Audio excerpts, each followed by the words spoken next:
that this development is inclusive and not be chopped up. Some Virginia residents say they want to see more preservation of Richmond's historic areas. Shockoe Bottom is a historical landmark that hasn't been recognized for the wealth and the history it holds.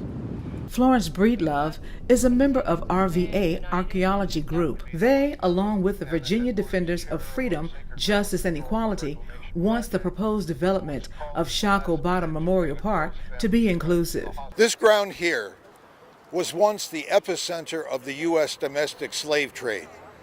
It contained 40 to 50 auction houses, 6 to 8 slave jails, dozens of slave trader offices with penned-in areas behind their buildings, and scores of supporting businesses.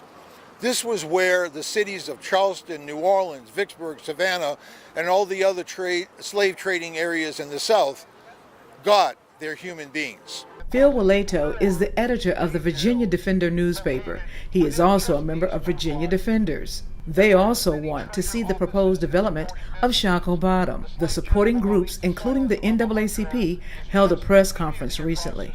They want the descendants of slaves to have more of a say about plans to develop several blocks of downtown Richmond. This area, as you can see, has been covered with asphalt and parking lots for as long as anyone can remember. The Virginia Defenders are backing the proposed development of 9 acres for the Shockoe Bottom Memorial Park. Waleto says fighting the preserved historical sites is beneficial in the end.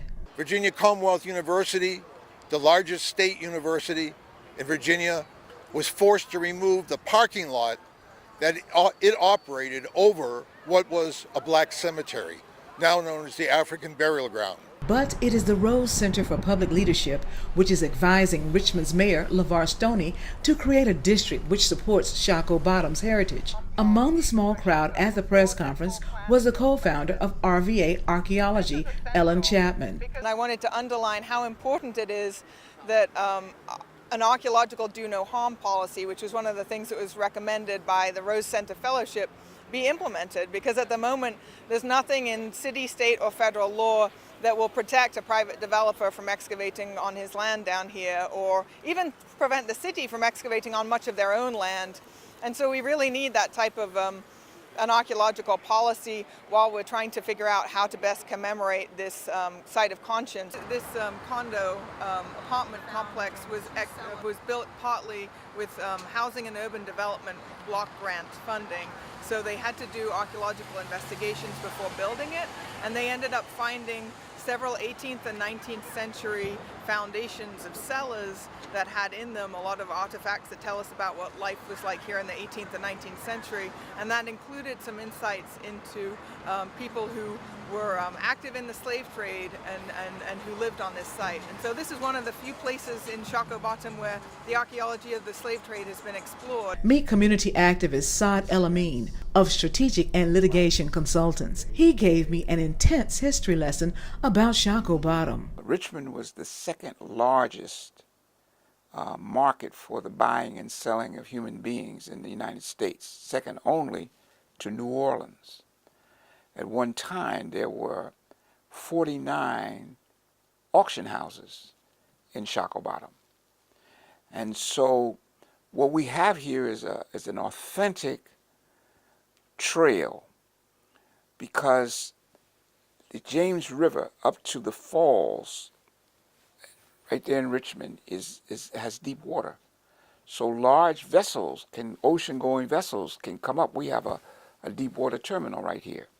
And so when the ships that were carrying our ancestors came up from the Middle Passage, they would come up the James to what is called Manchester Dock. And then they would offload the enslaved people, but it was always at night. And the reason it was at night were 2 reasons. Number one, the good people of Richmond, the good white people, didn't want to smell these awful smells. These people have been in transit for 6 weeks, 8 weeks, and so they smelled awful, and they were in horrendous condition. And then they would chain them, what is called a coffle. They would chain them so that they would have a chain around the neck, and then that chain would be attached to the person behind. And so there could be 50, 75, 100 enslaved persons coming off that ship. The former Richmond City Councilman says he gets mixed reactions about the historic slave trade site. Shockoe Bottom represented that kind of inhumanity, and Richmond wants to try to forget it. It's not a good look, they think. So the white folks are trying to suppress it, and African Americans are trying to forget it. So between that, when I got on the commission and on the council, I decided to increase the awareness of it. And my goal was to make Shockoe Bottom equivalent to Colonial Williamsburg. The rebuilding, putting those auction houses back, so that we will never forget the inhumanity to our people. And it would be a testament to the resilience of African people that despite all of that, we were able to survive and we were able to, see things through. That's what Shockoe Bottom is. And it should be enshrined, and it should be well maintained like Colonial Williamsburg. Of course, Colonial Williamsburg is supposed to be a bright spot, because that was where the America began.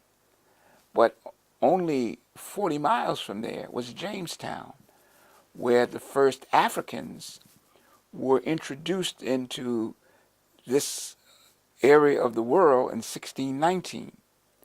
And so the period of enslavement in America lasted for 245 years, from 1619 to 1867, when the 13th Amendment to the Constitution, after the Civil War was passed, banning the enslavement of any human being. And so I felt that history needed to be told. That area needed to be maintained, and created a historical district there. But the other folks, they wanted to put a baseball diamond down there. They wanted it's a bunch of bars and where people get drunk, and that's really spitting on the graves of our ancestors. In Richmond, Elaine Rackley for Breaking Through News.